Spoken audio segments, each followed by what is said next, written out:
And then just as important as that personal assessment and knowing where our strengths are is that we have to have a vision.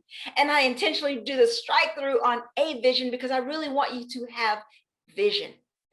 If you have vision, if you are future focused, if you can see, we can't predict the future. I mean, we didn't predict that we'd be in the middle of a pandemic and still working from home. We didn't predict that our children would be doing online school. We couldn't predict that. So having vision isn't always about predicting. It's about envisioning what you want to create and then accepting and understanding that there are some dynamics around that that could negatively impact that. One of the reasons why when I talk about embracing the and, I'm a huge proponent of doing a personal and professional SWOT analysis. That is your strengths, weaknesses, opportunities, and threats, because that means that you are looking at yourself, you're looking inward, but you're also constantly looking at the world around you. And when you're looking at the world around you, you can see those opportunities that you can leverage and you can see those threats that might come and impact your vision. But having vision and having a vision for your career. So knowing what your career goal is, what do you aspire to? What are you striving for? Because here's the reality. If you're not striving for anything, it's pretty much what you'll get. So we really want to be intentional about having a vision and striving for something. Because let me say that again, because if we don't strive for anything, that's what we'll get. So when we continue to think about our future, and as Dr. Covey says, that we begin with the end in mind.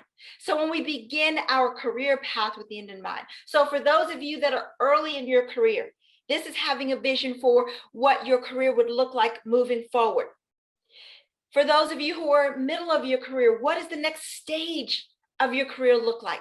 For those of you who are nearing towards the end of your career, maybe the end of maybe what you feel is your corporate career, what does life continue to look like for you beyond? What legacy do you want to leave?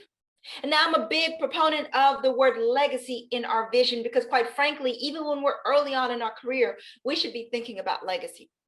We should be thinking about what do we want to leave behind? Because again, beginning with the end in mind, beginning with that legacy in mind, allows us to craft a plan that gets us there.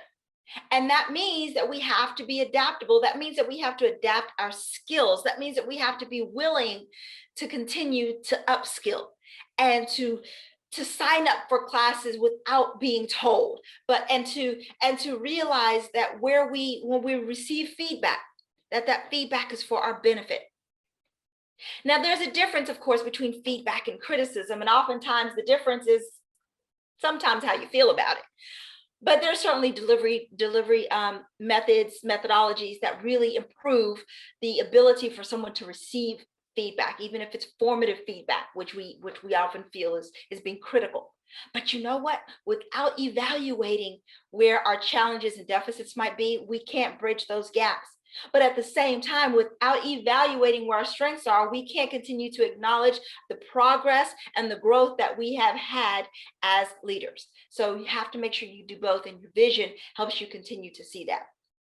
I often say that as individuals and as leaders, we need to have the same kind of vision that I have in my glasses, and my glasses are progressives. And as progressives or bifocals, as they used to be called, you can see you can see far off in the distance. So you can see the distance.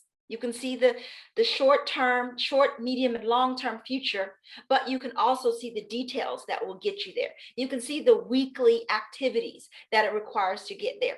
You can see the work that you would need to put in to get there. And so it's about having that dual vision that allows you to plan ahead and to continue to move forward in that direction. People, when we interview leaders and find out the difference between those who are effective in leadership and those who struggle in leadership, it often boils down to purpose and vision, and really being able to continue to see what we see coming forward.